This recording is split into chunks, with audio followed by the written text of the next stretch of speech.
From Julio Cruz and Gaylord Perry to Alvin Davis and Harold Reynolds to father and son back-to-back bombs. From Junior J, Joey, and Edgar with Randy, A-Rod, Dan, and the Sheriff to Ichiro Moyer and Mikey C to King Felix, Kyle Cruz, and Cano to the present with Julio, Gilbert, Kirby, and Cal. I don't believe it. It just continues. My, oh my, it's another sports podcast. We're going to be loving on the Mariners from Nashville to Albuquerque to Lake Stevens and fans everywhere in between. My co-host is cooler than a polar bear's toenails. What's up, RG? My flow is in the pockets like wallets. I got the bounce like hydraulics. I can't call it. I got the squirrel like alcoholics. My freshman year, I was going through hella problems till I bit up the nerve to drag my ass up out of college. My teacher says I was a loser. I told her, why don't you kill me? I give a fuck if you feel me. I'm going to follow my heart. And if you could follow the charts or the plaques or the stacks, you ain't got to guess who's back. That's that boy Ty Talks 24. Shout out to the super producer Indy up in Nashville. I go by the name of that dude RG. It is time to go to work. My oh my, it's another sports podcast. Well, it's been real good recently, bro. It took the Mariners 6 series to finally get a series win, and it ended up with a sweep over the Reds. What have you seen the last week and a half or so? Man, it's about time we found some runs. It's about time we found a series win. It's about time we found a good way to start playing ball. And then, of course, you know, today the sky's falling in because we lost the first of two in a doubleheader to the Colorado Rockies.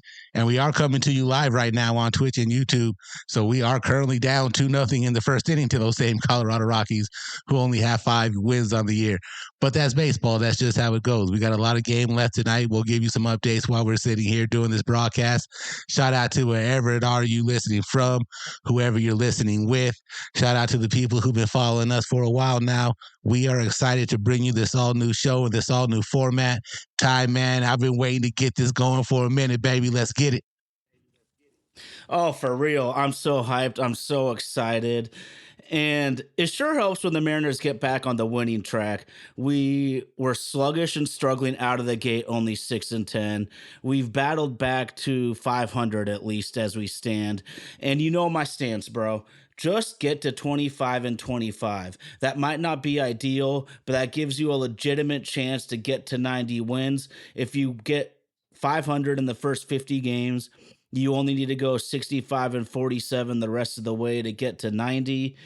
And there's a lot of reasons that the Mariners have had a turnaround the last few series.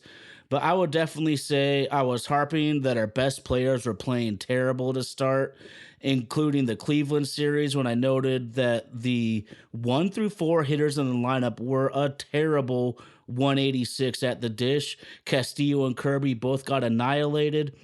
The bats might have not shown up Sunday morning, but Castillo and Kirby with 0 runs apiece on the weekend, and at least for Saturday evening, 8 hits for Julio and Cal combined. Our big dogs got to show up. Man, they got to come through and get for us right now. We're just doing a quick look at the stats right now. We still got 5 to 6 guys still hitting below the Mendoza line. And I get that we are still... It borders being able to say that it's still early because they've been able to see some pitches and we've been able to get some series in. We just need to go perform at the plate. At first, I thought that the approaches that we were taking were kind of off the wall with still just dipping and ripping for everything, especially during that Cleveland series when they would come up to bat and they were just hitting the ball where it was pitched. They weren't trying to do too much. And we were sitting there pressing hard. But that was almost kind of to be expected with the way that the offseason went, especially with the murmurings, especially with a lot of the expectations that the fans had that we didn't do enough. So these guys really felt that they needed to come out the gate strong, and we kind of stumbled out the gate. But you look at where we are now, we're a half game out of first place. We'll see how tonight goes, and then the Rangers game goes against the Braves. And we still have a comfortable record to that multi-billion-dollar team in Los Angeles. I think the times are good for us Mariner fans. I really do. Oh, absolutely.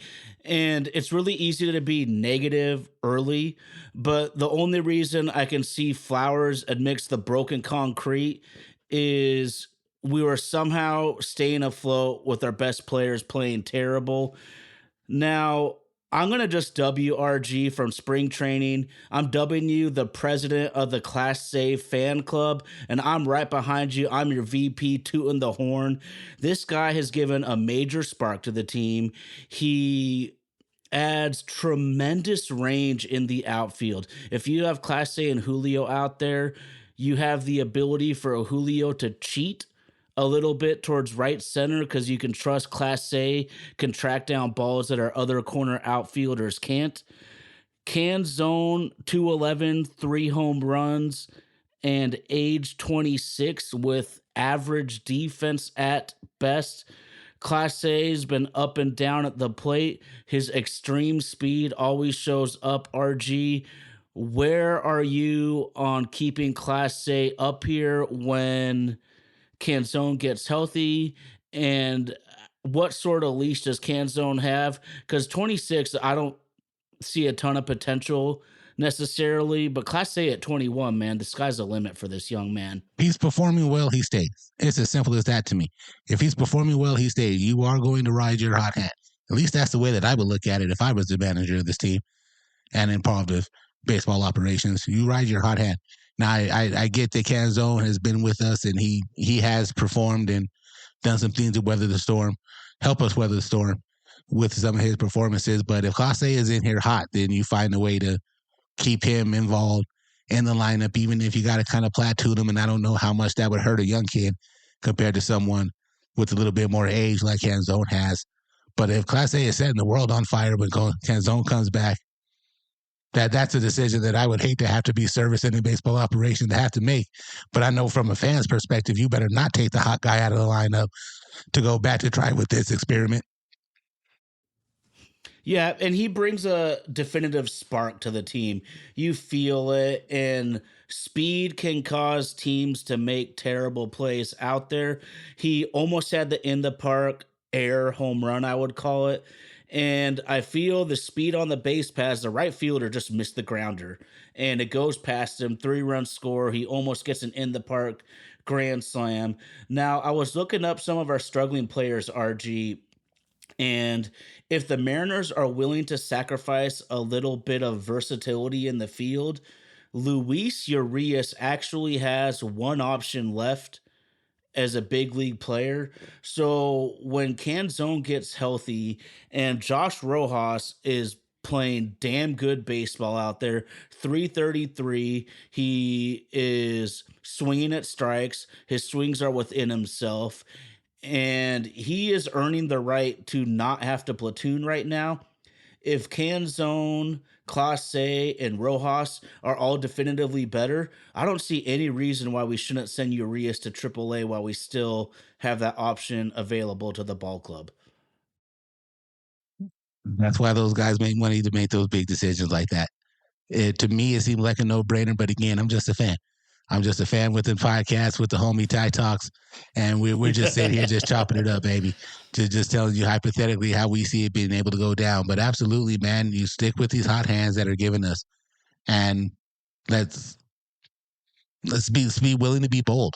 Let's be willing to be bold. And if Urias ends up the odd man out, that's just how the way it goes.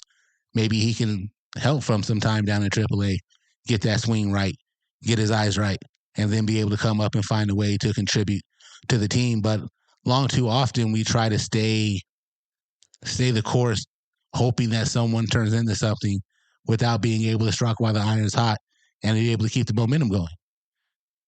You and I know something about that a little bit personally, but we'll bring that up another day. Okay. There is another reason that I think the Mariners have been playing better baseball the last week and a half or so.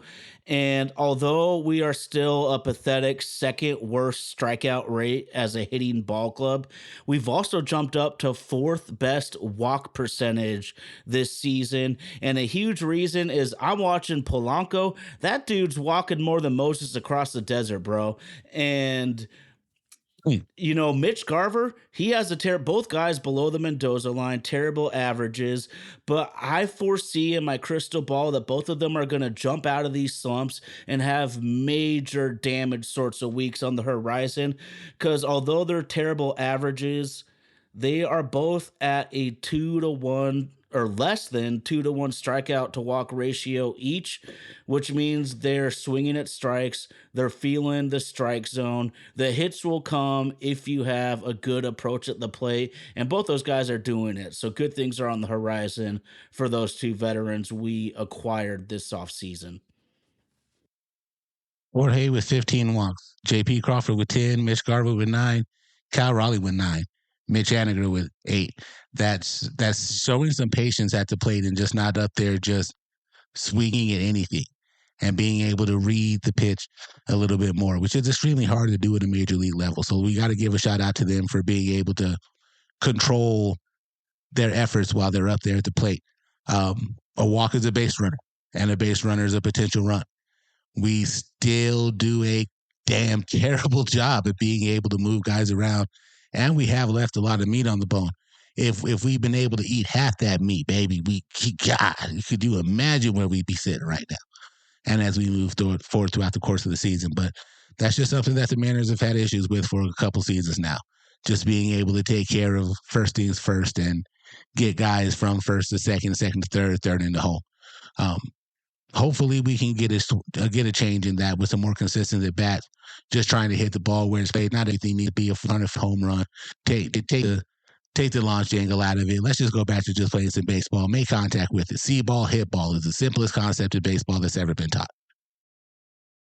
Absolutely. And everybody knows I was the biggest Josh Rojas hater when he was a key piece in the Seawald trade. And I've had to eat that the entire time. And I'm more than happy to do that. He is the guy you're talking about taking that approach right now that I see. He's just looking for line drives to left center. Singles turn into doubles. Doubles turn into home runs when you're getting solid contact consistently. You're absolutely spot on, RG. We are hitting 225 with runners in scoring position, and it feels like we're doing way worse. We've had a couple of anomaly games where we are damn close, like 4 or 500, which really tips the scales in that statistic. I feel that the team's been worse than 225 with runners on. And just for a little sustainability factor here, RG, the Mariners are 14th in average on balls batted in play. So we're right in the middle. We're not getting lucky. We're not really getting unlucky. So let's just have a better approach at the plate for the most part. But good things are coming if we keep walking. Man, live update from what's going down in Denver. Your favorite backup catcher, Zevi Zavala, just singled. Got 2 runs across the plate for us. Now we are tied with the Rockies 2-2 up there in Denver currently right now, baby. Well, I got to eat a little bit of shit sandwich on that one, bro, because I've been all over Sebi Zavala this year. I think I mentioned it a couple of weeks ago. I didn't even know you could have a negative OPS plus until I looked at Zavala's stats, but good for him. He isn't as terrible as I make him out to be just based on there's 3 or 4 teams that have been willing to keep him on their big league squad, but you can't be a 0% hitter and stick around for long. So good for him. Well, a broken clock is right twice a day. and then I guess if that dog kept digging and he found his bone. So good for him today. 2-2 right now in Denver for those of you paying attention to the Mariner game while we are live here on My Oh My. It's another sports podcast. RG, I just want to give a quick shout out too, because a couple of weeks ago, maybe 2 to 3 weeks ago, Scott Service did what he rarely does, and he actually called the players out to the media, and it was all about the fielding. And I literally called the Mariners playing like the bad news Bears, and they sure as shit have cleaned it up a ton since Scott called them out. And that's so critical for this ball club. Even if we hit to our full potential, we're probably going to only be an average hitting team, maybe 10th to 12th at best. So we have to make the plays and let our pitchers do what they're capable of. and we can really do some damage in the American League. Man, it's right in front of us. It's right in front of us. Thank God that the Astros season is over already because they've lost to the Nats. Inside joke for the people who follow us on Bleacher Report. Astros aren't playing well right now. We can't expect the A's and the Angels to be able to keep up with their doing. So maybe in the early offset, this is a two-man race, and we could be able to get some lengths in front of us and where Houston's at, because they're a good team and they're going to be able to go on a run. So now that we are a couple steps in front of them, let's try to keep the pressure on and play well enough ball that we are keeping pace with where Texas is at, to not let them get out too far in front of us. And we're having to deal with the bottom dwellers of the A's and the Angels in between in the mix too. Now's the perfect time for us. And we have this huge series coming up already early in the year, starting on Tuesday. That'll be a good litmus test to see where it is that we really are with the defending world champions out there in Globe Life Ballpark in Arlington. So let's get through this next game healthy. Let's score some runs. And man, it's right here. It's right here. We're close. We're close to where we need to be. J.P. Crawford. The motherfucking J to the P. Triples in the top of the second. 3-runner score. The Mariners now lead the Rockies 5-2. For those of you following along live with us. J-Dog. That's what I'm talking about, though. Another guy that's had good at-bats lately. Gotta throw that beat on down for him, man. JP in the building. Let's go. And to top it off, he's from the LBC too, so that track might have been meant for him right there. Gotta love it. Gotta love it. I'm just so happy too when you speak on JP like that, because he hasn't been getting the hits, but from my eye test, he's had a lot of good at bats. So you always want to see in any walk of life, not just baseball, you put in the work, eventually good things will happen. You do the right things, good things can happen, and that might be happening for our man JP. I just want to rewind really quickly. You made such a good point about the division being so shitty right now, record wise. It's not going to stay like that all season. You're absolutely right. The Mariners need to maintain contact with Texas, maybe even jump them, because nobody is going to convince me that Texas will not get hot. There's too much on too much talent on that team to not go on a major hot streak, and we need to keep pace, or they could leave everyone in the dust. Being able to keep up in the race is really important right now, especially since Houston is bringing up the rear. I'm a big fan of horse racing, and there's always going to be the pace setter that comes out of the gate first, and he's going to set the speed of it. It's the guys who will hang back, and once we get around the second or the third turn, be able to make that push and try to close that gap. Definitely can't get stuck on the rail. We do not have Calvin Burrell riding us in the saddle. We need to be able to keep pace and just to keep them within arm's length. Like you said, let's find a way to make sure that we're 25-25 over the next 30 games. Oh, absolutely. Absolutely. And you would hope for better, but your horse racing analogy is so perfect, RG. You don't want to get out to the super early lead. We see that all the time. Hell, Tampa Bay, 14-0 to start the year last year, didn't even win a game in the playoffs. Mariners, my favorite team. I think it was 2019, 13-1 to start. We lost like 100 games. So you can't just get out there sprinting right away. You got to pace yourself a little bit, not fall completely into the shit, and then come through when it really matters. I'm just pumped because we're seeing good signs from, I truly think the Mariners are a pretty talented team. Pretty talented, can do damage in baseball because you never know as long as you make it to October. Hey, anything can happen once we get into those special days in October, man. And like I was talking to someone off mic earlier today, and they were talking about how we, as a fan base, expected a very hot start from the team. And I had told them, if I would have known back in 2001 that us pretty much winning the AL West before June 1st would have equated to us going out 4 to the Yankees, would have been how that would have played out. I would have rather us not had been pressing just for regular season wins and that season to develop a little bit differently than the way that it did. But we are going to be able to sustain, I believe. I really do. I really think that we do have the pitching to be able to help us keep pace, as long as we can not just give these five guys the Felix every time they go out there and score them some damn runs. Shout out to our boy Wu today down there in Tacoma, man. Guess he had a pretty good rehab performance today. Throw the ball well, had a couple Ks in about 3 innings. So, that guy could be another piece to add to this tremendous young talented bullpen that we have. And Castillo will get right. Logan's gonna get right. So we just gotta maintain. I like that, man. And I just want you to speak on this because the Mariners were in a losing streak, a losing attitude 2 to 3 weeks ago. And then what's your ace supposed to do, RG? When you're losing, the ace comes in and slams the door and stops the bleeding. Well, guess what? Castillo did not do that.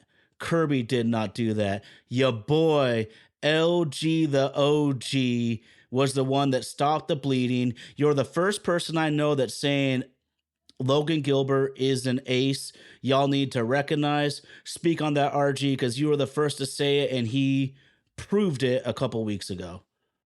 I've just been thinking about his demeanor ever since we were in that playoff hunt in 2021 that fell one game short. You could just feel it in his presence when he has the ball. He knows he belongs out there, and the moment's not too big for him. He doesn't get blinded by the bright lights. I'm up here to do one damn job, and that's to motherfucking dominate. And I love that in his personality and how he carries himself. And even when we got to the wild card round and we were facing Toronto, I was a proponent that I thought at the time that Logan had earned it, just because he had been with us for so long. He did his part in carrying us the first season that he was with us, that we got within the one game, fell short of the playoffs. He definitely did his job to help get us to the damn playoffs. I thought that Logan earned the right to have the ball. I get that Castillo has the money, and I get that he don't get me wrong, I'm happy to have him. I'm glad that man's in a Mariner uniform, whether he's struggling right now or not. I think he brings a lot to the table. But as far as who's the dog that we need to come out, I thought it was the LOG, dog. I really did. And even to see how, he did get lit up once earlier this year, but that same piss and vinegar mentality, like, nah, man, I'm better than this. I'm coming out. And I got that shit you can't fuck with. So he was here to kick ass and take names. And I just love that about Logan. And I really hope that over the course of this season that he just continues to get out there, whoop ass, take names, show that domination, and help get us to where we need to be. I got one quick question for you, RG. Do you remember if Minnesota made the playoffs last year? I know it's a random. Anyways, believe so. I think they did. I really think they did too. So I'm just looking at this stretch coming up over the next month and a half, bro. We are going to have 1, 2, 3, 4, 5 straight series against playoff teams from last season, 2 of which were in the World Series. The Mariners are at a good time to start playing good baseball because we have a month and a half where if we're not playing good ball, we're going to get buried in the standings. We play some good ball here, not only from the confidence standpoint, but obviously the standings. It's the right time to get their shit together because it's going to be 5 straight really tough series. 87 and 75 were the Minnesota Twins last year, puts them in first place in the AL Central. So yes, they did make the playoffs.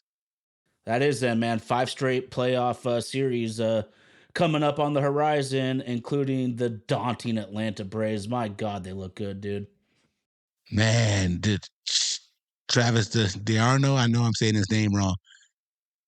That dude went ape at the plate the other night. 3 home runs, including a grand slam. Just beating the hell out of the baseball. And Acuna's kind of, everybody expects Acuna to be the one that carries everything. Right now, it's Marcell Ozuna that's out there just running rap shot for him. And that just goes to show you, once the dog in the clubhouse kind of slacks, who's going to be there to pick him up? And Julio, I know, hasn't had any home runs yet, or maybe he's hit one and I missed it somewhere in the score. But You got Rojas out there picking it up, and we didn't think that he would. You got even some of the hits that Ty Francis had, even some of the outs that he's got. He's smoking the baseball, and that's really all I want from him. Just hit the ball hard. Hit the ball hard. Those will eventually find ground. Hit the ball hard, and he's been out there doing it. JP's been kind of up and down for us right now, but they're going to get it right. They're going to get it right. Health from both the Mitches, Polanco getting a chance to do what he does farther into the season. We are going to be all right up there in Seattle. Absolutely. My, oh my, it's another sports podcast.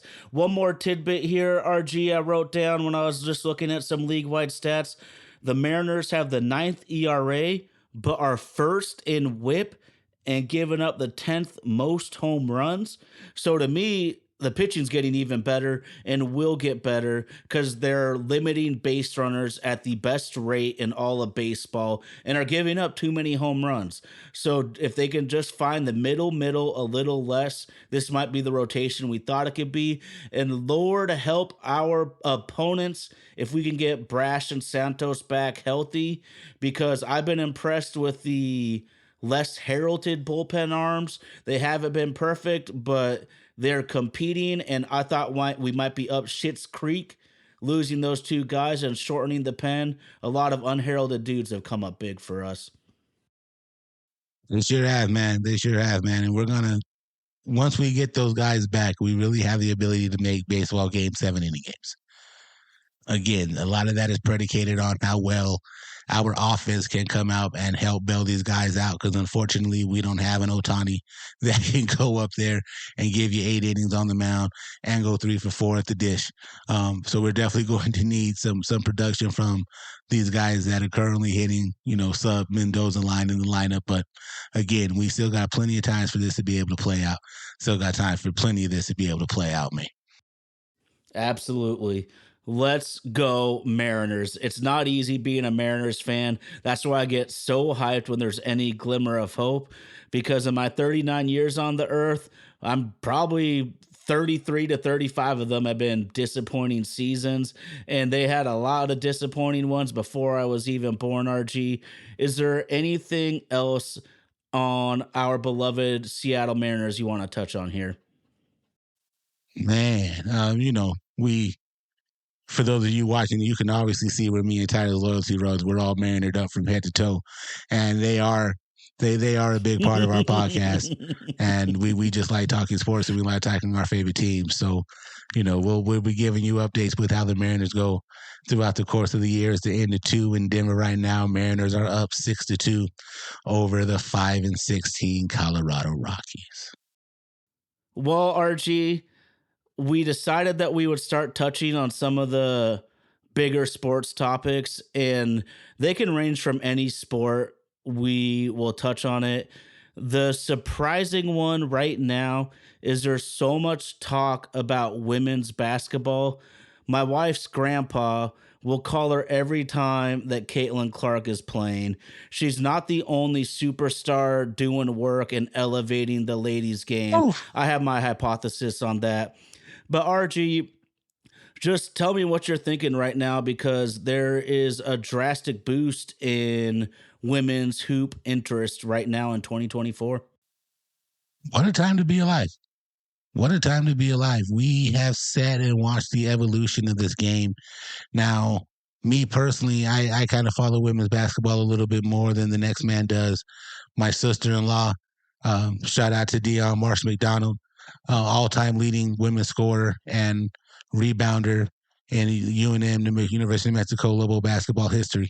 And if you were to combine both the men and the women's list, she actually ranks 4th all-time in school history in points, and 3rd all-time school history in rebounds.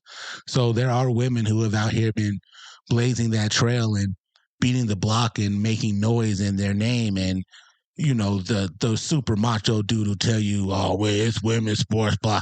Nah, man, these women have been out here balling for it. I would put Cheryl Miller up against some of your favorite NBA basketball players. Even as we move forward into the generation where the WNBA got hot, I would put Lisa Leslie and Cheryl Swoops and Cynthia Cooper and Tina Thompson among some of the best women that have ever played this game, both man and woman. Dawn Staley is on her way to become the GOAT in in two sides of this game, especially in the coaching ranks. So I really don't buy. I've never bought into the notion that it's a second tier and we shouldn't get behind them because they're women. Dog, nah, they've been out there balling for a minute. You look at Candace Parker, you look at Brittany Griner, you look at Maya Moore, and the things that they were doing to help college basketball get to where someone like Caitlin Clark and Paige Beckers and Angel Reese and Cardoza and the big girl from Stanford can come in and set this world on fire. You look at what the WNBA has been able to do, and you live in a market that has a strong fan base for WNBA. The Seattle Storm, man, Sue Bird. They've been up there kicking it. They've been up there hanging banners while no one else was representing for Seattle basketball. So this notion that this is just a Johnny come lately thing, nah, there have been those of us that have been paying attention, and there's those of you who are just now hopping onto the bandwagon, and we're happy to have you no matter when you started cheering for women's basketball. What you got, T? I love everything you just said right there. And part of it too is if you played basketball yourself, one thing you'll notice is most of us, especially a guy like me, I can't relate to the athleticism of a Vince Carter or a LeBron James, but I can sure identify with fundamental play, making the extra pass and making good shots. Just a personal thing right now is it's funny you mentioned the Seattle Storm. They are an extremely popular team up here. They've been extremely popular since the first day that they laced them up and went on the hard top out there for us. But y'all know one of our dogs is named Griffey. Our other one is actually named Birdie after the great four-time WNBA champion Sue Bird. She is a legend out here. I'm going to kick it out to Indy in one sec, but I just did a little timeline because I think part of it is just how people grow up. So my mom was born in 1955. They did not play female sports when she was in school. It just wasn't a thing. My little sister was born in 1991. She was an absolute stud softball pitcher and point guard in high school. Those girls were very good. They were very competitive. They were very skilled. Now, she was born in 1991 and we're in the year 2024. These young ladies that all just finished their college careers, born in 2000s or later, all they know is female empowerment in sports. They don't know the times before when they're like my mom's age, there was no such thing as female sports. You referenced Cheryl Miller. She was just breaking the barriers of people respecting females in sports. Into the 90s and the 2000s, we keep getting better and better. Now, this group of young women, all they know is the empowerment of females in sports, and that includes the dads and the men. My dad was so involved and encouraging to my sister and her friends. Rest in peace, Pops. And it makes a huge difference to these young women when they're fully supported. And now we see college softball is on ESPN more than Major League Baseball. And a lot of it's because of the support of our families in encouraging these young women to get out there and ball. The game that was just on early in the day, Alabama and Arkansas. Now, I know that the number 5,000 is a very minuscule number when it comes to attendance, but that sets the all-time record for attendance for a Arkansas softball game today. Correct me if I'm wrong on the number. 18 million people turned into the championship game between South Carolina and Iowa. 18 million people turned into it. The 18 plus million turned into it. Thanks, Indy. The Storm play in a newly renovated large NBA arena. I was just reading today that they've had to move some of the WNBA games from some of these auxiliary gyms that some of these women have played in for the last couple of years to the big dog NBA arenas because ticket demands to see some of these games are absolutely nuts. The Las Vegas Aces have sold out the last 3 seasons of their games. It might be safe to say that they're the hottest thing in Vegas. Just it's coming, dog. And just that old school, just that old barbaric mentality that women can't do anything. We need to dead that right now. We need to dead that right now. Just absolutely, just dead it. Now, we were talking off camera. Me and Indy had a pretty spirited conversation the other day. I get that Caitlin Clark is the one that has brought, or she's been the catalyst for a lot of these eyes that have been brought to the game over the last 2 years. And shout out to her for being able to do that in the way that she does. Um, but I also think too that she shouldn't just get the lion's share of the credit because you are only as good as the squads that are around you. And to say that South Carolina over the last 2 years hadn't done their part to be able to go do it, even as polarizing as she is, to say that Kim Malarkey and the Bayou Barbie, now she's a Chi-Town Barbie, Angel Reese, didn't have something to do with that. Cardoza's a beast. If you've never seen her play, Cardoza's a beast. I mean, Chicago got themselves the new version of the Twin Towers in the WNBA game. And like Angel Reese said, find us a squad that's going to come in there and get a rebound with me and her down in the paint. Just that dog mentality. They're talking about super teams being built, and the Sparks in Los Angeles had to just up their roster just to try to be able to compete. The Aces just have future Hall of Famers and MVPs all up and down the roster. Don't forget the team in Brooklyn. I mean, sorry, they believe that they play in Brooklyn, the New York Liberty. They got the girl who might have started this even before Paige did, with Sabrina Ionescu out there averaging triple doubles the whole time she was in Oregon, and then took that same energy to the WNBA. And you team her up with Jonquel Jones and Breanna Stewart, who, in my opinion, might be the greatest college female basketball player ever. I know Caitlin got points. I know Caitlin get buckets. Stewie went 4 for 4 with 4 national championships and 4 MVPs. That's kind of hard to top. I know that I know that Caitlin gets the looks just because her game is so electrifying, but there's been women out here that just been killing it, dog. And I get the pushback between we've been out here doing it and you guys just come now, but there's no such thing as bad advertisement, and more eyes on the game there's more eyes on the game that have ever been on the women's basketball in any given history and time. So for some of the old cats to have that pushback feeling against Caitlin, to me, it's just, I get. I have an uncle that tells me all the time that we drink from wells that we didn't have to dig. And as much as I appreciate that sentiment, I can't live for 100 years ago. I have to live for what's now. So I respect the past and then do what I can to make it better for the people who are going to come after me.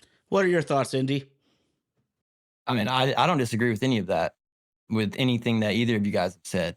I think personally the biggest difference in women's sports and men's sports has always been the support they get. I don't think the level of skill is as drastic as of a difference as people say.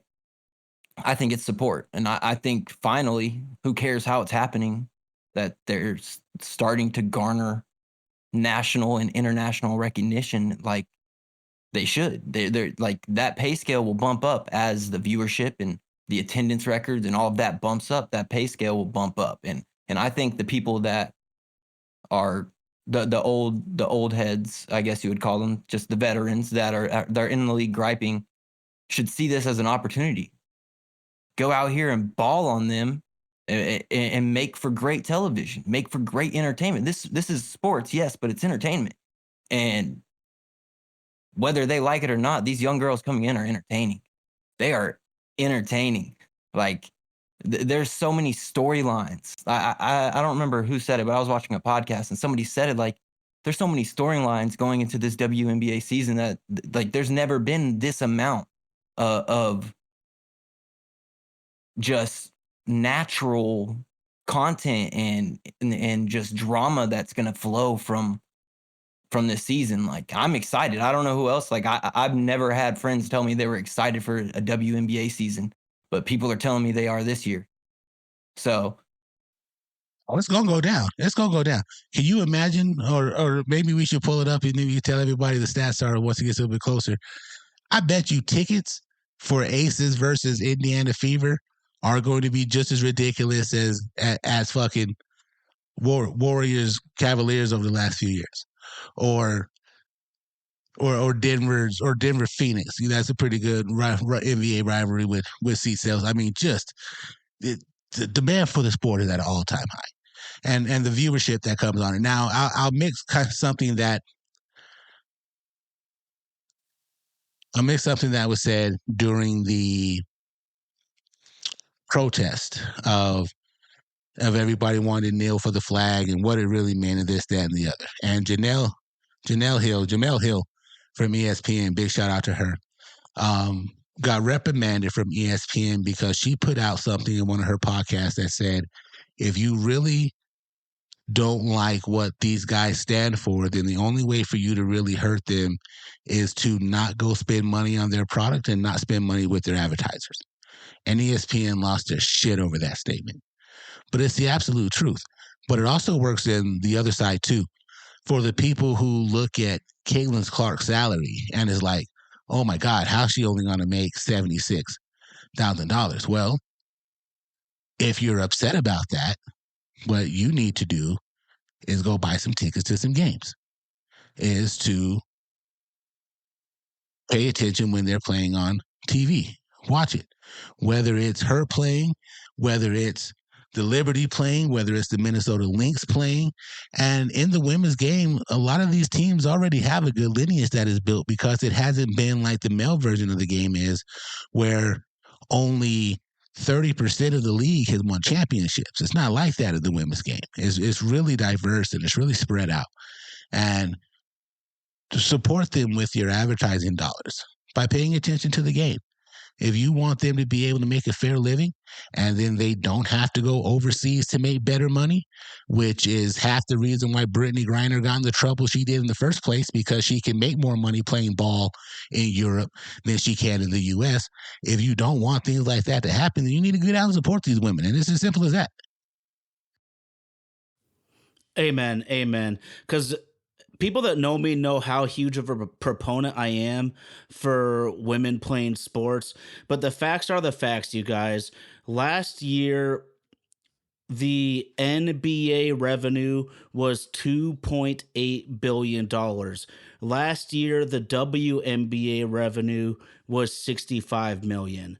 So we can't, as much as I would love to pay them more, RG, you're spot on. You have people, if you want to go out and people are shouting at the mountaintops on social media, well, you need to go to the games. You need to watch them when they're on TV. And that is how you're actually going to support them. Now, I just want to go back in history a little bit. Before any of us were actually born, the NBA in the late 70s was literally on the verge of bankruptcy. Magic Johnson and Larry Bird came in out of college and took the league by storm, helped turn a league on the verge of bankruptcy into a national powerhouse. Michael Jordan took it to new heights, but we don't even need to talk about him for that. But what I'm saying is there's got to be a needle mover in sports sometimes, and maybe we are at that pivotal moment for women's hoops and women's sports in general. RG, you were spot on. Iowa versus South Carolina averaged 18.7 million viewers. Average. They peaked at 24 million at the most watched moment of the broadcast. Now, I want to go back 10 years. Amazing basketball being played by women 10 years ago.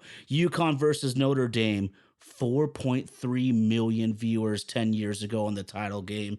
So we're talking an increase of 14.4 million more people watching in a 10-year span for the same women's championship game. That's moving the needle. And it's not just Caitlin, it's this whole band of young women going out there kicking ass and taking names. And by comparison, you guys, The top game from the 2023 NBA Finals, Denver versus Miami, was 11.6 million viewers. So the women's title game, for the first time ever, had more people watch it than the men's title game, and they beat the hell out of the NBA Finals top watch game of last year. We can't say for sure, but these young ladies are starting to move the needle, fellas. They are. They are. Now, I'll also get to the elephant in the room. I'm reading a tweet here from a man who calls himself Bishop Talbot Swan. He says, everyone is outraged that the WNBA's 2024 number one draft pick, Caitlin Clark, has a rookie contract that starts at $76,000. Where was this discussion and all this outrage when these black women, all number one draft picks in the 5 years preceding Clark, were paid even less? I completely understand what he's saying, but I'm going to shoot that down and not make this a black and white thing. What I'm going to make this is the fact that Caitlin has eyes on her that other people can't attract. And on the outset, it sounds like I'm making that a blur lines thing, but I'm truly not, because while the iron was hot, Cardoza built herself into a household name. It was fiery when Caitlin Clark was doing the John Cena to Van Lilith from Louisville. But then when Angel Reese hits her with it, it's, and she's just a thug. It's allowing somebody else to tell you how you should feel about it. Here in the grand scheme of it, they all benefit from each other. Those eyes that Caitlin brings may also notice someone like Brink from Stanford, but it may also get them to like the little point guard from Notre Dame who did her thing and then ended up getting in a beef with the refs over her nose ring, even though they didn't call it the game before. Getting into a beef with the refs over a nose ring when it was obvious up there in the court that they were playing on. One side of the court had a different three-point dimension than the other side did, and they just were too busy trying to nitpick over simple shit to notice that there was clearly an advantage on one side of the court because they didn't have equal dimensions painted into the floor. Just let's not be blind at the fact that Caitlin is who she is, and there's a lot of people who are going to follow that. But instead of saying, woe is me, you do what UConn did and go 35-0 and get celebrated for it. And don't forget, there's a girl in the Northeast who was getting just as much hype as Caitlin Clark was before she got injured. And shout out to the homie Paige Buckets. The women's game is hot right now, and it doesn't matter who's the driving force behind this. Whether you're college or WNBA, whether you're old school or you're new school, the fact right now is there's on average 30 million new people right now who are paying attention to your sport that had ever paid attention to it before. And instead of being upset about how they got here, you got one job, baby. Just ball. Just ball, and they're going to stick around. Just give them that good content, and they're going to stick around. Absolutely. The Indiana Fever went from one game being televised last year to 30-something out of, 40 games they play in a season? That's an opportunity for every single team they play this year and everybody that plays on that team to ball out on national television 30-something times. That's incredible. Change is coming. Whether people like it or not, change is coming, and women's sports is going to, it's going to be regarded the same way as men's, and as it should be, because they're at the top of their craft. I'll give you another quick comparison. Everybody talks about the NFL having that game over in London, and the Jacksonville Jaguars, just because they're the Jaguars, they have this thing where they may need to play some games outside of Jacksonville for them to be profitable. They're in London so much and they do well enough in London. You know that 2 years ago, Blake Bortles had one of the highest selling NFL jerseys overseas just because he's in front of these new eyes and they're winning while they're over there. So people are going to pick up the jersey of who's winning. Just ball. Shout out to the homie Nick following us on YouTube who says, "Go Tribe, man." Man, I'm telling you, you better protect Jose Ramirez at all costs, because anything I could do to get him to become a Mariner, baby, we doing that. We doing that. Shout out to the homie Nick. I love it, guys. I absolutely love it. And it's really fun to just branch off on a different topic than we have talked about as a group. But it's important for us to touch on the major events. We're all three diehard Mariners fans, but there's what am I saying? Most sports stories, especially one like this, are much bigger than our niche regional Seattle Mariners, which we love so much. You're talking about the NFL and jerseys right there. I saw something crazy. The Caitlin Clark Indiana jerseys have sold more in one day than all Dallas Cowboys jerseys sold combined last year. And that's the most popular and hated team in the most popular sport in our country. If that's not moving the needle, I don't know what is. And there is a little something to it. I want to keep it real here is, Caitlin Clark, she is a pretty white female, and let's be real, that's going to bring in some different households that might not tune in to a homegirl like Jewel Lloyd up in the Pacific Northwest. She's one of the best point guards on the planet that not a ton of people know about, but that girl is unbelievable. I hope the Storm keep her long term. I mean, even Jill Biden, the first lady last year, wanted to invite Caitlin and her team as the runner up to the White House until there was so much backlash. We don't do that here. And that's so unfair to the championship team to be the first to do so. So she totally backed out on that. But just from a pure basketball standpoint, you made a good point, RG. I personally would be feel disrespected too if the runner-up got the same perk that I did. So with that one, I don't have any gripe with me personally. If I put in the work and did what was necessary to win, and I get that she's a great story, but even like Breanna Stewart said about her, the numbers that she puts up are gaudy. She's going to be on the Mount Rushmore of college women basketball players. But in the way that we view success on both sides of it, that it don't mean a thing if it ain't got that ring. She cannot be the GOAT until she wins a championship. Okay. I think it's a lot harder in college sports because they're so tilted. You have all-star teams like South Carolina and Utah, or, in college football, Alabama and Georgia. Some programs have a massive uphill battle, but come the pros, then I'm definitely with you because the playing field will equal out once again.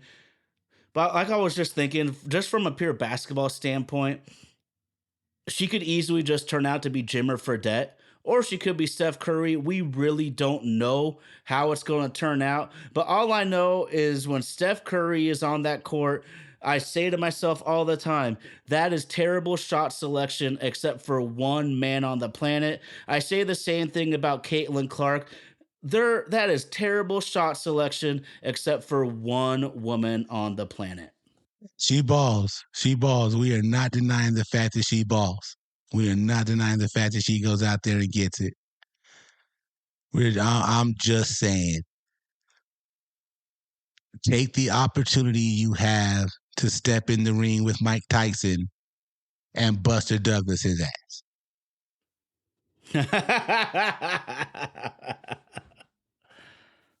Man, so it's funny you mentioned that because I don't think those ladies are off the rails away from the sport as much as Iron Mike was going crazy in Japan at that time, but that's a different story in itself. Yeah, man. Yeah. We're sticking into this basketball theme, man. Just Me and Indy, we like to gamble. We like to look at the sports book. We like to make some plays. And if you are having a bad week or you had a rough week at work, you and your boss got into it, you and your girl might have had a fight, the water line may have broke, the dog may have made a mess in the house, you are not having anywhere near as bad of a week as the Porter family in basketball is having with their 3 kids.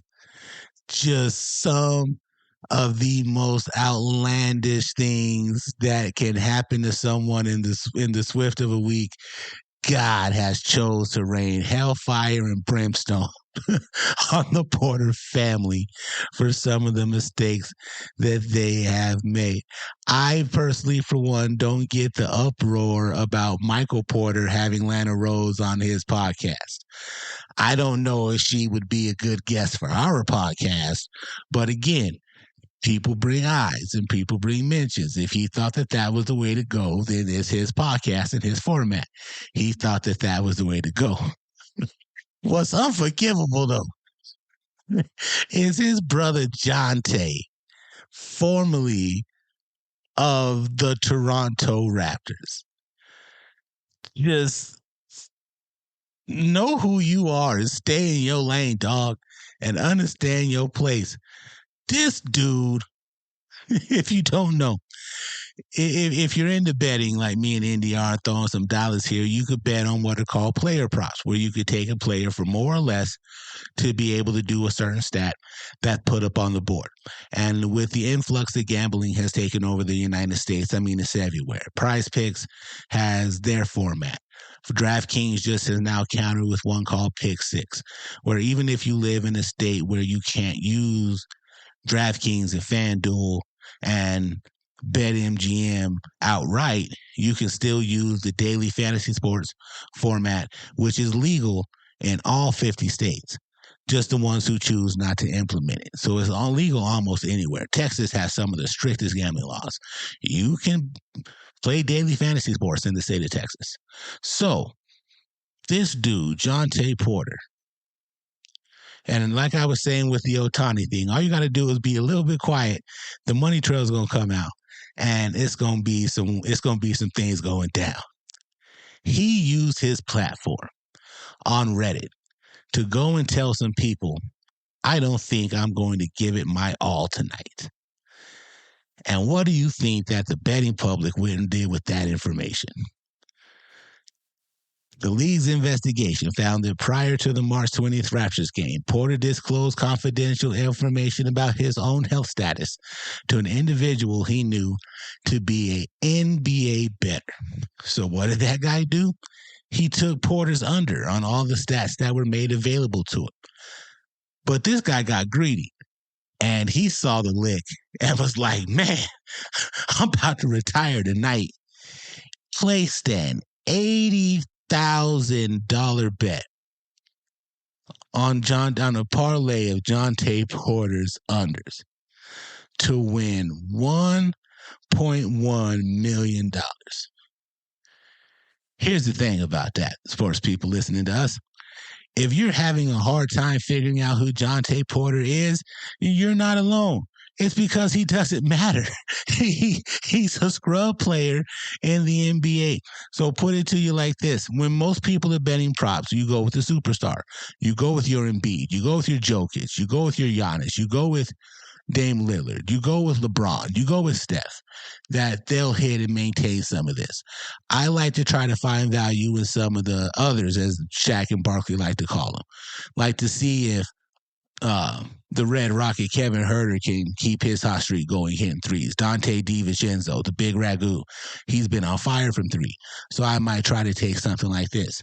What you would rarely do in gambling is take the guy who is a fringe D-League player and go into your savings and take $80,000 and place a bet on a guy who up until this week you probably didn't even know was related to Michael Porter Jr. The sports books look out for things like that. If it would have been a $1,000 bet, you're going to get your money. Quitting while you're ahead is not the same thing as quitting. You're going to get your money. And you'd have put $1,500 on it. You're going to get your money. How many other people in the world do you think came out and betting heavy on Jonte Porter? Slim to none. Flag waved instantly. Flag waved instantly. The league's investigation also found that Porter limited his own game participation to influence the outcome of one or more bets on his performance in at least one Raptors game. In the March 20th game, Porter only played 3 minutes, claiming that he felt ill. Due to the unusual betting activities and action of the player, the $80,000 proposition bet was frozen and not paid out. When being a terrible criminal goes wrong.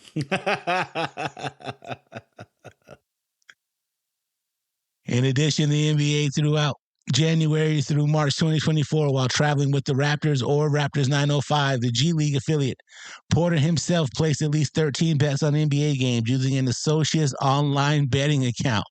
That almost sounds like this dude I know out there in Southern California who used to play for the Angels, who now play for the Dodgers. But we'll leave speculation alone. Just let more of that come out. These bets range in size from $15.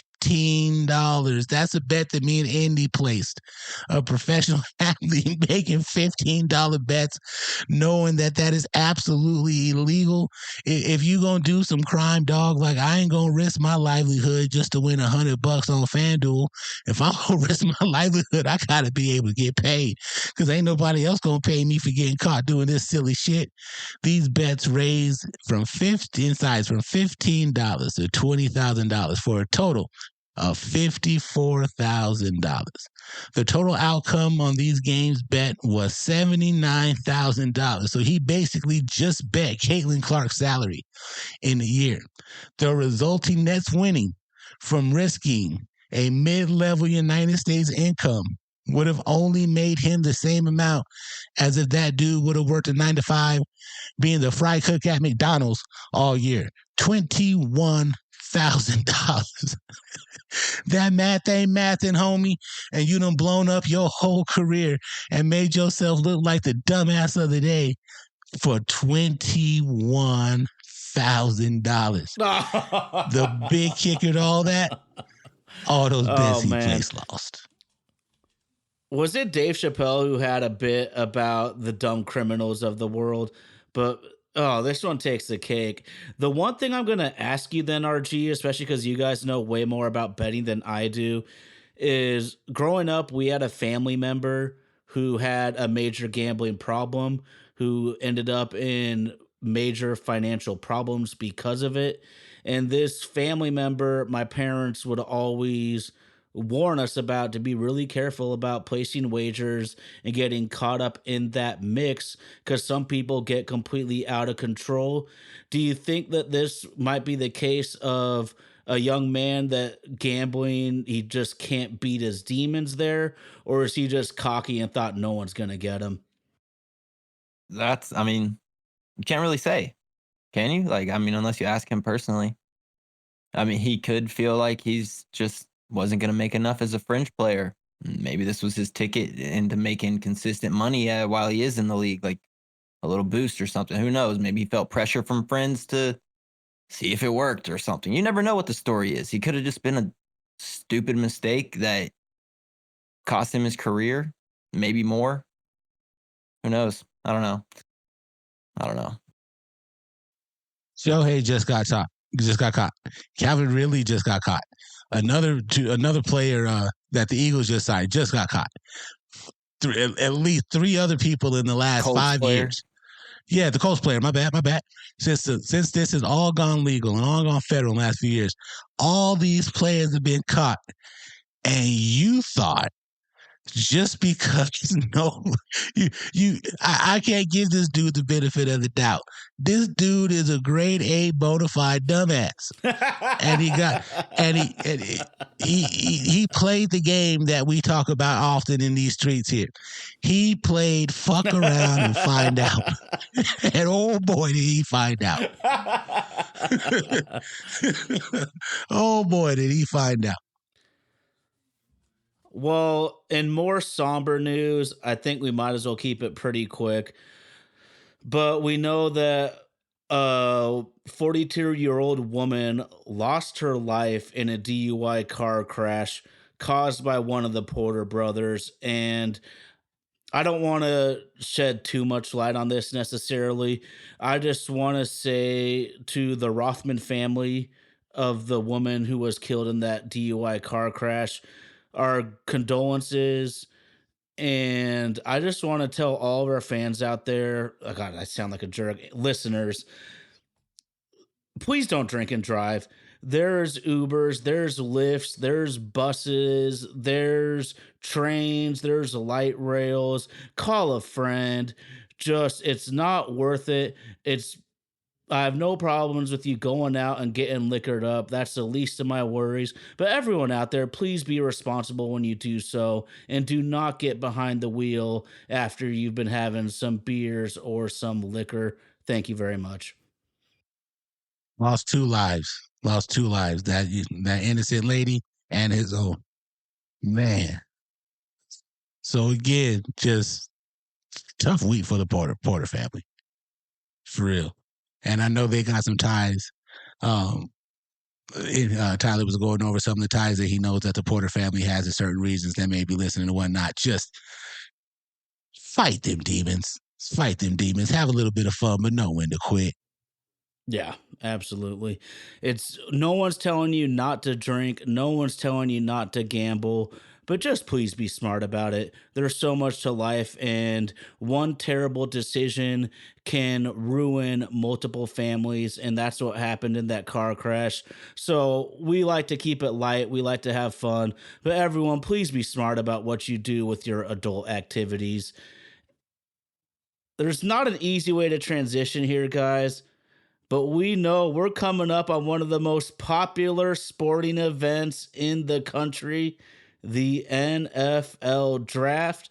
Every sports fan can be optimistic. I always think that every draftee is going to turn into a stud, where that is never the case, but we can all think that our football teams are going to get better. Indy, I know you love this shit. What's up, man?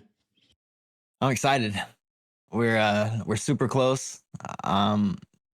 There's a lot of teams out there that are, entering exciting years. The Texans, like, who knows what's gonna be in CJ Stroud's year 2. Teams like, Seattle, new coach, don't really know what to expect from. We kind of know what to expect from an offensive scheme, kind of know what to expect from a defensive scheme, but we haven't seen these coaches with our players. We don't know who we're going to draft. There's so much excitement going on in a lot of buildings, and the draft is just the epitome of that.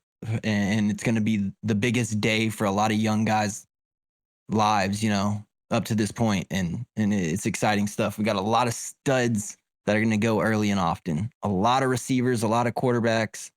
Going to be one of the first drafts in a while where we could possibly not see a defensive player taken in the first, until pick 8, potentially. There's a lot of excitement going on in this draft. A lot of excitement. Receivers like Xavier Worthy could end up falling to the Chiefs, and the NFL does not need to see that happen. Rich get richer, dog. The rich is gonna get richer. Smart drafting teams, those are the teams that are always towards the top. It's really that simple, because everyone can afford to pay some top dogs, but who do you get to outperform rookie contracts? That's a huge key to this mix. Just so y'all know, me and Indy are actually pretty big draft nerds, and for me, it started back in the 90s when I was a kid, and it's never happened since then. But In 91, the Washington Huskies, had the first pick of the entire draft in Steve Entman, D lineman. And then the Washington State Cougars, a few years later, had the very first pick of the draft in quarterback Drew Bledsoe. And as a kid, you're like, wow, these Northwest schools, we just kick everyone's ass. We had the first pick every year. It hasn't happened since, but I've always been interested since that point. Looking at it from a supply demand standpoint, Indy, it feels like almost every single draft in the last 10 or 15 years, there's been very few first round offensive linemen. There is numerous this year, which pumps me up as a guy that wants to fortify the trenches. Do you have any thoughts on the O lineman and the possibility of one landing with the Seahawks? And do you need to pounce if the opportunity is there?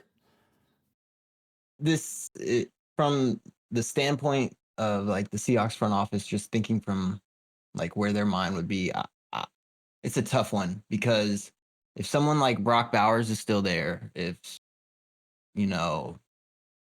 Latu from UCLA is still there, like, but you still have your choice of 4 of the top 5 offensive tackles, or all of the guards that are still there. You have your pick of the litter essentially at 16, because there's so much that can happen. There's going to be teams moving up to take quarterbacks. There's going to be teams moving up to take receivers. I think a dream for us is Troy Fontenot from Washington. I think that's the dream for us. But if Brock Bowers is there, it'd be hard to not pick him. It'd be really hard to not pick him. Let's get up some stats just so we're accurate here. But, I mean, tell me about Big Brock. I saw a funny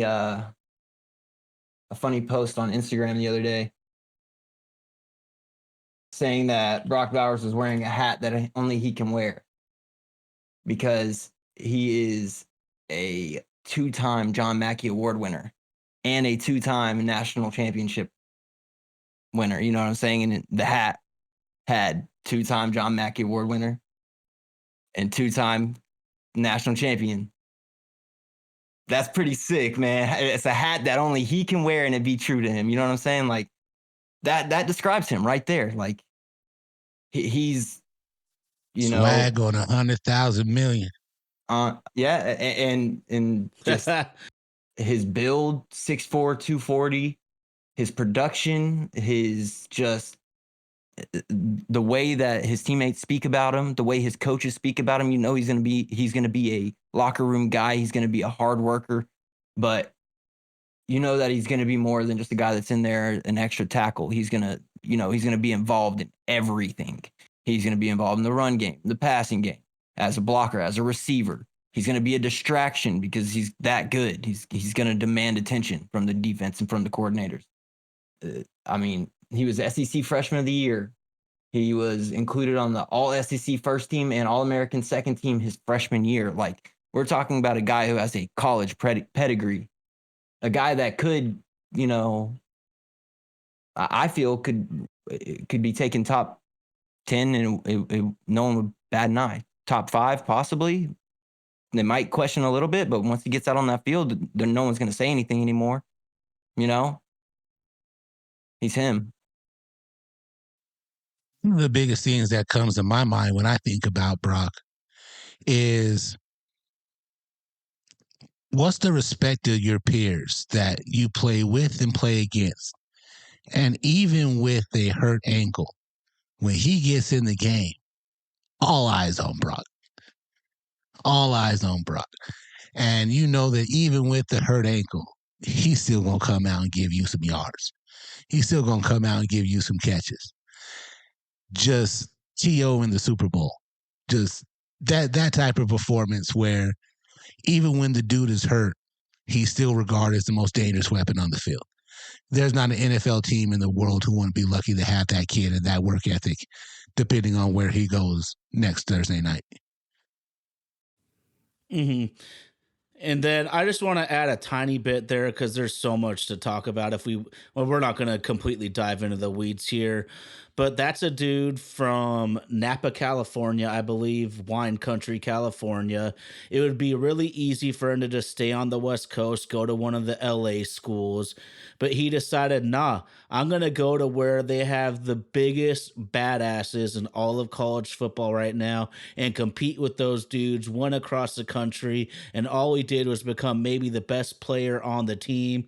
He's a top 5 talent. He might drop out of the top 10, maybe just because of his position and all the quarterbacks available. But there's no question some team's going to be lucky to get him.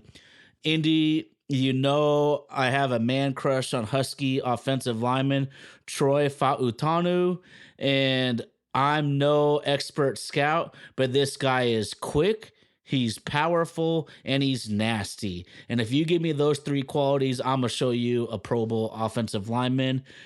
There is a dude from Alabama and a dude from Oregon State who I'd be completely happy as runner ups there.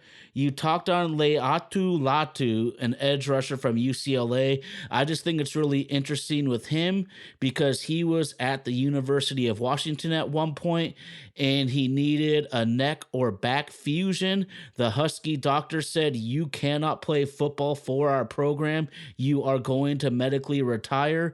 He took a year away from the sport of football, felt better, went to UCLA, kicked ass and took names for a couple of years. He could be a top 10 talent. We see him more in the 15 to 30 range, and it's all because no one really knows how teams look at him. Because, like I said, the UW medical staff literally said, "We cannot let you play football anymore." There will be other team doctors that agree with UW, but there will also be team doctors like UCLA who give him the thumbs up. So I just thought that was a interesting background on that guy. 23 sacks and winning the Lombardi and Hendricks Awards in 2023. It was a beast. Beast. I wouldn't be mad with taking him at 15 or 16, 15, wherever we pick 16. I wouldn't be upset with that at all. The Jared Verse from Florida State, I wouldn't be mad with him being taken there either. He's like above average against the run, which is something we struggled with mightily. And, he'd be a welcome addition too. Well, and sometimes I like winners too. It isn't the end all be all, but he was the best player on an undefeated team. That sure means something to me. 1,000%. Well, it meant more to you than it did the NCAA. It meant more to you than it did the NCAA championship committee. But I'm not going to bring out sour grapes right now. What do you guys? I'll start with you, RG, because I think you're more positive than even Seattle fans are. What do you think of Michael Penix Jr., who is an extremely polarizing prospect across the country right now? If I'm a Seahawks fan and I rep the Pacific Northwest, and they're obviously, I think from the outside looking in, that the Seahawks need a quarterback. And I have a chance to get the guy who just played 5 miles to the opposite side of the city of Lumen Field. I'm going apeshit to go get him. He's going to come out. And in that type of situation, to be able just to move to the other side of town, to stay with the fan base that loves and already supports him, that dude's going to go apeshit.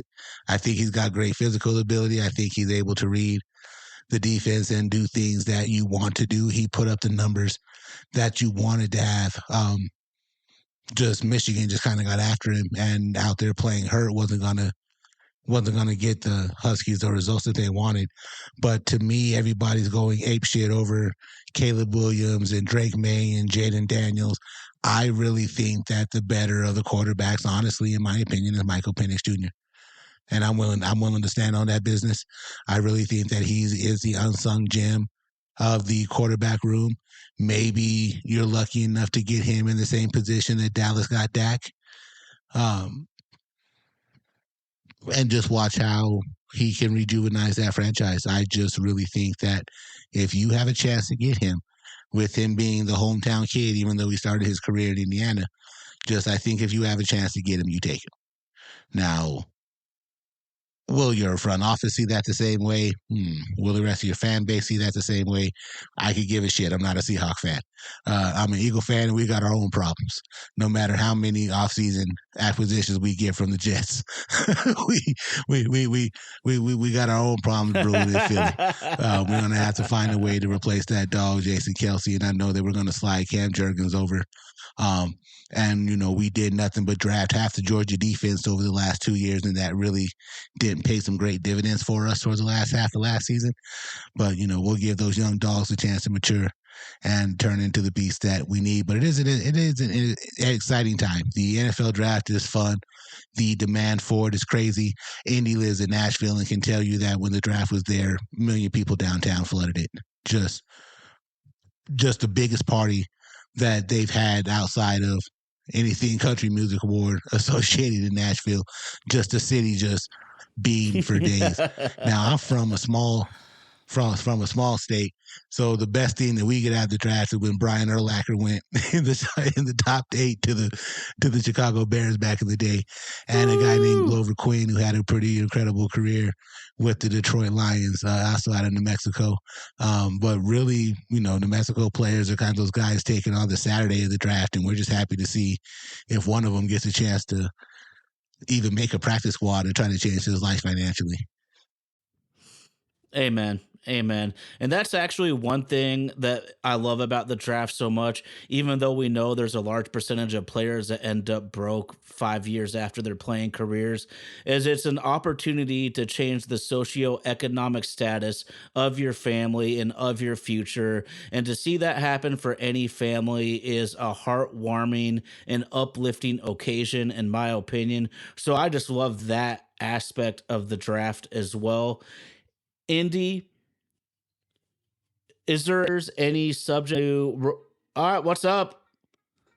I hear you. What's up, man? We got to go back to the diamond. We got to go back to the diamond and go back to our bread and butter, baby, them Seattle Mariners, the big dumper, Cal Raleigh. 2-run home run in the 6th inning, 425 feet, scoring our man, the J-Rod Show.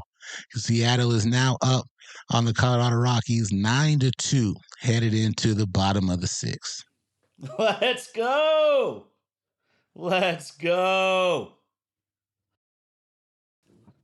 You got me all hyped. I can't even remember what I was saying now, bro. Big dumper in the house, Yeah, took me off track too. I'm not gonna lie, but hey, go M's. Go M's, man. Ladies and gentlemen, boys and girls, children of all ages, man, we're so happy that you joined us today for the debut episode of My Oh My. It's another sportscast. I'm your boy RG.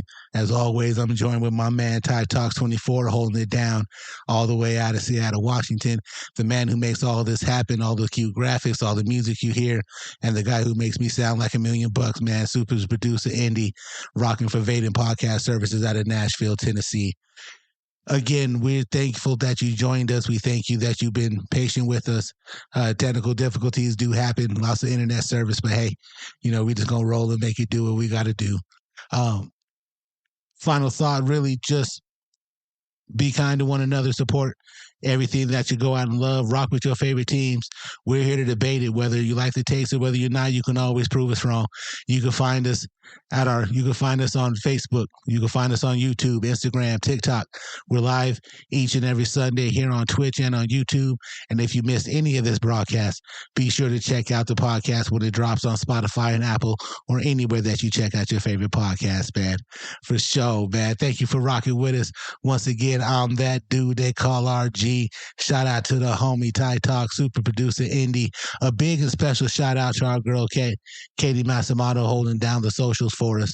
We couldn't do any of this without you, man. And we really appreciate your time. We appreciate your love. We appreciate your effort. Go on ahead and click them like buttons, push us up in the algorithm, and help us get on to do what we do.